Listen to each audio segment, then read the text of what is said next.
Hey there, we're going to be talking about something that is a pretty unique debate in the AI and investing community, and it's whether specialists or generalists will tend to do better in the AI age. I come from this question from a pretty unique perspective. I have run a hedge fund for 15 years. I was also an executive, the former COO of Coinbase Custody. I was a corporate lawyer, and now I actually start an AI startup. So I think about this issue every day. And I think that a lot of people have black and white thinking on this. It's either you're going to do better off as a generalist or you're going to do better as a specialist. But I think that people have got it wrong. I actually think that you need both sets of skills. And a lot of people have been calling this type of person a T-shaped professional. And I think that that is kind of the new code for success individually and also for companies. And this isn't an abstract debate. I think this is a thing that's coming for every person in every company right now. And the outcome and how you come out on this issue will directly impact your career, your investments, and your children's future.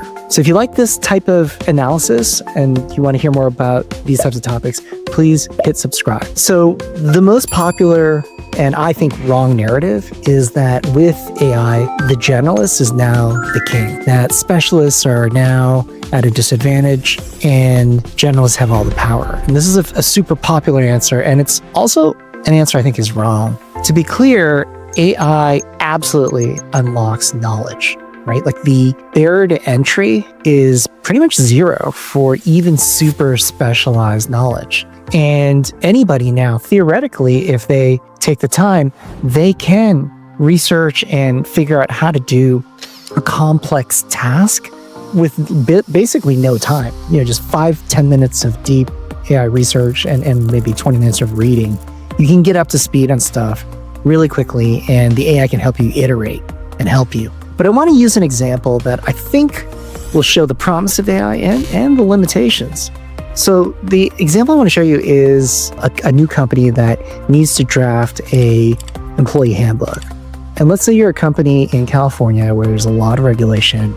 In the old days, you'd have to hire a lawyer. And before AI, that lawyer might charge you like $5,000, $7,000 to create that handbook. And if they had to draft that handbook themselves, which they don't, they probably have templates. But originally to draft it, it probably took them 10 hours to do. They were charging hundreds of dollars an hour. And so I understand why they're charging thousands.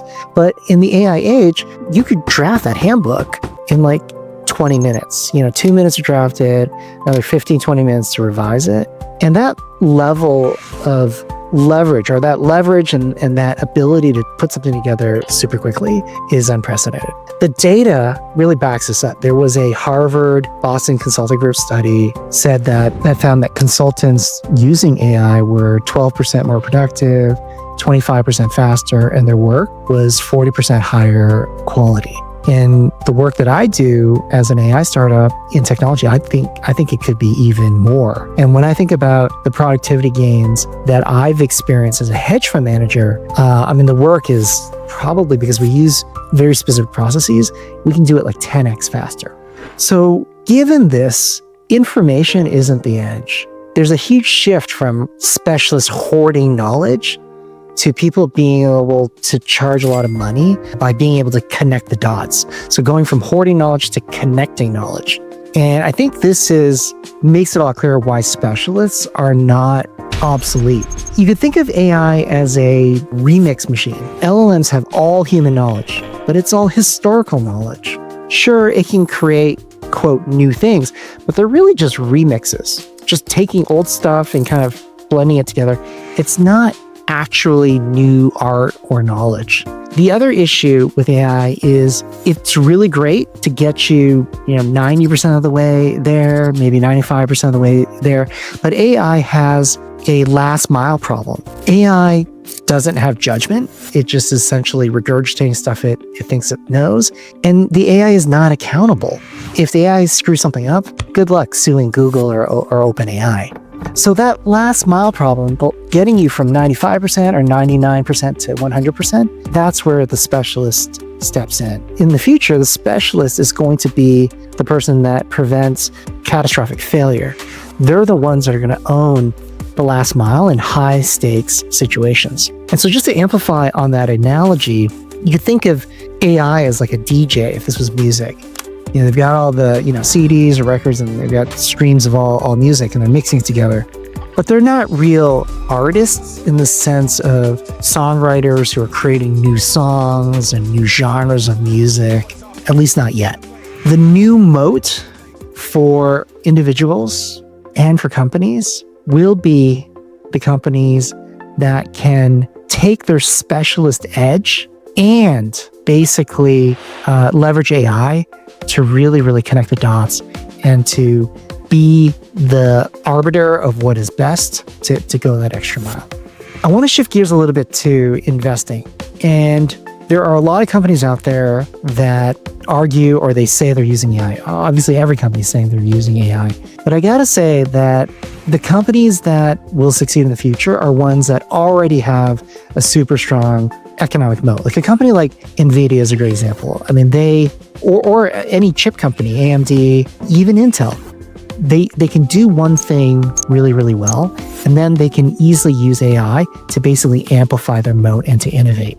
The problem is that not all companies are going to be successful doing this. With AI, I would say that the barrier to entry and the barrier to knowledge is way lower, but the bar for success for everybody and companies is now a lot higher. And there's going to be a wider gap between winners and losers, between the haves and the have-nots.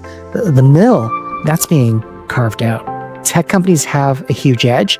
They're already pretty comfortable with adapting technology, and this is a super innovative technology. If the company that you're invested in is paying lip service to AI, but they're not actually forcing the company to adapt, I personally would sell that stock. That company, even if they were really good at doing one thing like building, cars or some specialty service, if they're not adopting AI, they're going to go the way of the dinosaurs. And it's happening right now, and I think it's going to happen really, really fast. So to sum it up, invest in companies that have a T shape. And if you're an individual, also think T. Have a super deep expertise, have specialization in one or two specialty areas so that you can connect the dots, and then also use AI broadly to basically connect the dots with other areas and to amplify your game and for companies to amplify their economic moat. If you thought this content was valuable, please feel free to subscribe to the Fiscal Fortress for more ways to grow and protect your wealth. Thanks.